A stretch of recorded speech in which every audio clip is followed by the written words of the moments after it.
लो बात करो। किससे? बहुत सारे सवालों के जवाब चाहिए था ना तुम्हें। लो पूछो इन्हीं से।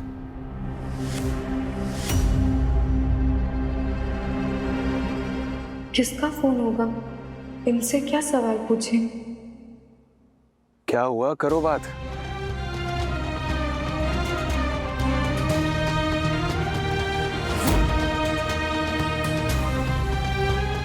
हमारा अपना कौन ही जानता होगा इनको, तो फोन करेगा इनके नंबर पर हमसे बात करने के लिए।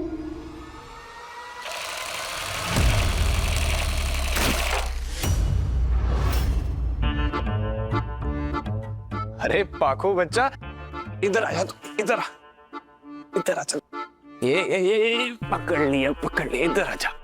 अब बताओ कहाँ भाग रहे थे हमसे? हाँ मामू छोड़ो, मैं मिशन पर हूँ। यही है ना वो डेंजर दुल्हन जिसने आप पर अटैक किया था?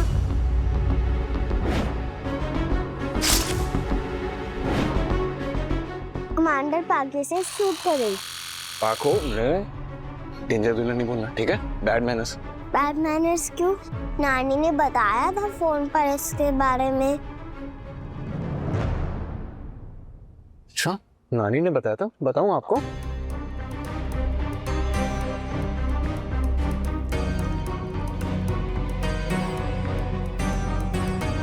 शुरू हो गई टीम मामा भांजी।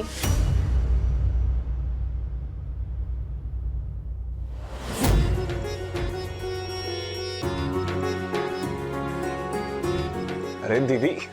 अरे क्या कर रहा है गले में? कैसा है तू? बस बढ़िया, बताओ। मैं भी बढ़िया। बहुत अच्छा सरप्राइज दिया आपने, और इस पाखो की बच्ची ने आते ही डरा दिया हमें। क्यों? शरारती। मम्मा मम्मा देखो डेंजर दुल्हन। नानी नानी। दीदी चलिए, आप माँ से मिलिए ना। अब वैसे भी फॉरेन ट्रिप पर गई हुई थी, पूजा के लिए आई नहीं थी। अब चलिए उनसे मिलिए, बहुत खुश होंगे वो। आज ही।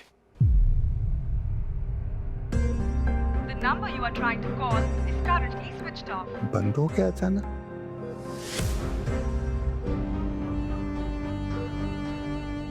क्यों पार्वती को जबरदस्ती परेशान कर रहा है? मैं जानता हूं देव ने अभी तक तेरी पार्वती से बात क्यों नहीं कराई है। देख पर ससुराल में एडजस्ट होने में टाइम लग रहा होगा। अगर पार्वती को पता चल गया कि तेरी तबीयत ठीक नहीं है तो एकदम से बेचैन नहीं हो जाएगी, तो उससे मिलने को आ जाएगी। तू पार्वती की चिंता मत कर, अब वो देव की जिम्मेदारी है। ये फोन तो पूरा ही गीला हो गया।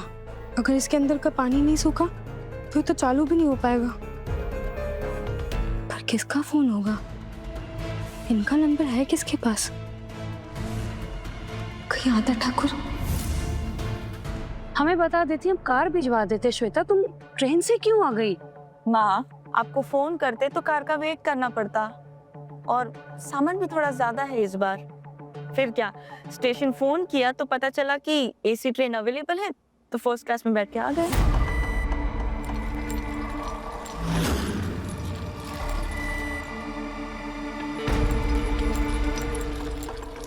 बड़ा ज्यादा सूटकेसेस की बारात ले आई है। खाने तो नहीं शिफ्ट हो गई हो गई। अरे मेहमान बाबू नहीं आए साथ में? लगता ट्रेन छूट रही है उनकी। ट्रेन नहीं, प्लेन। टाइम से पकड़ लिया उन्होंने। अब की बार कहाँ गए हैं मेहमान बाबू? South Africa. वाह, कुछ नया काम मिला है? प्लीज माँ, हमारे पतिदेव की बात कल पूछ लेना। अभी ना हम बहुत थक गए। मैं अपना सामान रूम में रखवा दूं? अरे लेकिन इतना सारा सामान तुम्हारे कमरे में नहीं समाएगा। कोई बात नहीं, जो नहीं समाएगा वो आपके कमरे में रखवा देंगे। वैसे भी इस बार ज्यादा दिन के लिए आए हैं। घर पर इतनी बड़ी मुसीबत आई है, हम माँ का साथ देने आए हैं।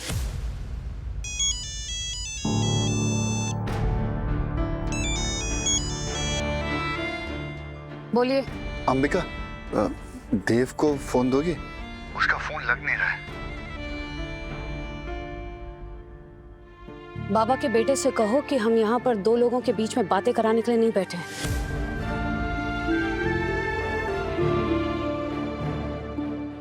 तुम्हारा फोन कहाँ है देव?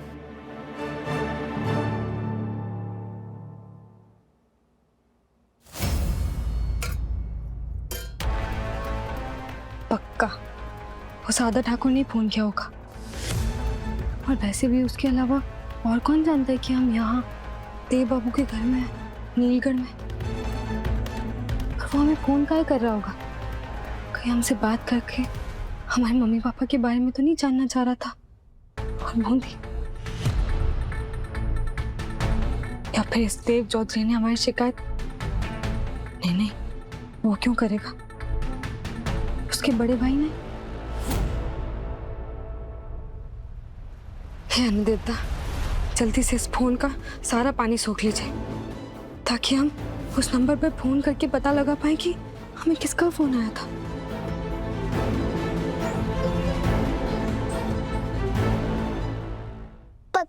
पकड़ लिया। आप मामू का फोन राइस के डब्बे में छुपा रही हो। लाओ दो मुझे मामू का फोन। गुड़िया रानी, हम आपके मामू का फोन छुपा नहीं रहे। ये पकड़ लिया। हम ना इसकी जान बचा रहे हैं क्योंकि अभी किस पे गिर गया था? पानी। तो अगर इसमें पानी चला जाएगा तो फोन खराब हो जाएगा ना। तो क्या ऐसा खराब फोन दोगी अपने मामू को? है ना? तो हम इसे चावल के डब्बे में डाल रहे थे ताकि ये फोन सूख जाए और फिर ये ठीक हो जाएगा। फिर सही फोन अपने मामू को दे देना।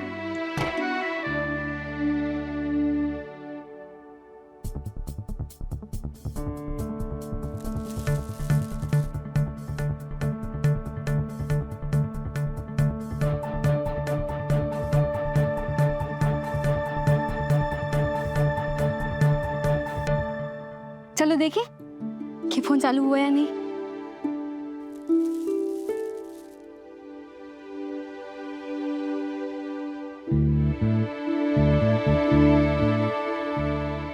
ये तो चालू हो गया। इससे पहले कि ये फोन आप अपने मामू को दो, हम एक फोन कर ले।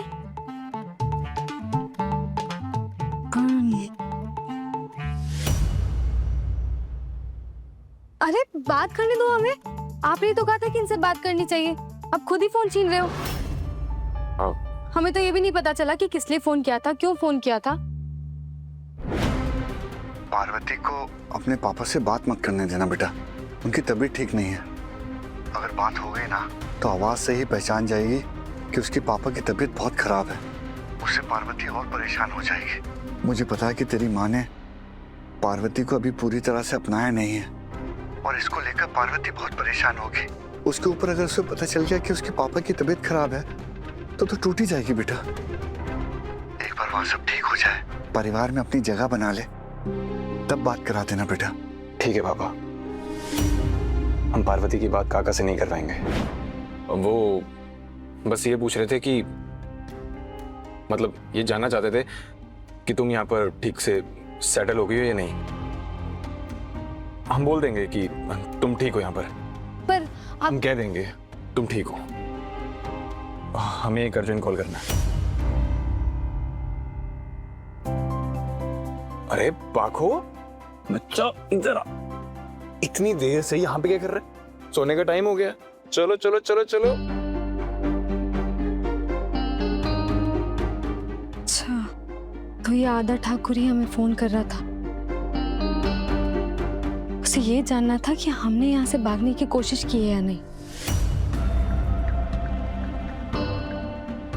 Thank you Ganga ji.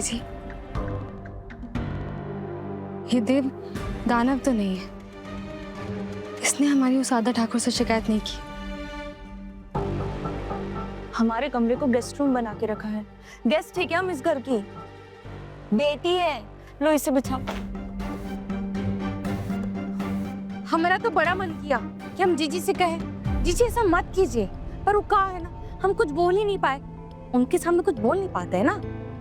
अरे पर बड़ी मॉम भी क्या करते, वो ऑलरेडी नलिनी की वजह से बहुत टेंस थे ना। अरे दी, आपको तो पता ही होगा ना, कैसे बड़ी मॉम ने नलिनी को कंगन पहना दिए, जबकि देव विलेज से एक नई ब्राइड उठा के लाया। बताओ।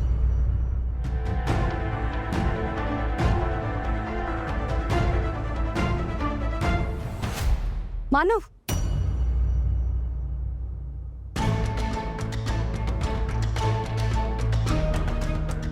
आ गए तुम वापस? बात हुई तुम्हारी नलिनी से? मान गई है ना वो? बहुत कोशिश करनी पड़ी मासी माँ, पर आखिरकार नलिनी को ये समझ में आ गया कि देव अपनी मजबूरी की वजह से इस सिचुएशन में है। शुक्र है भगवान का, शुक्र है। और नलिनी के पिताजी, उन्हें तो नहीं पता चला ना कुछ?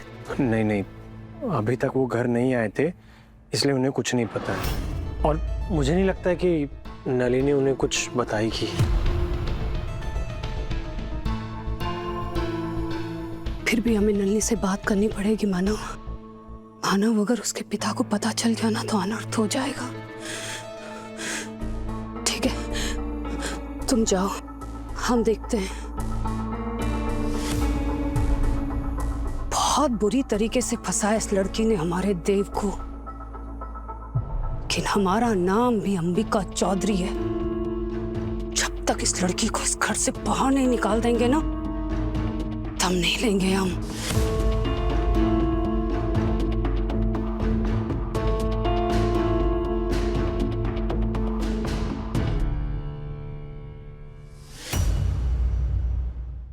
पारो संग देव रात 10 बजे दंगल टीवी पर।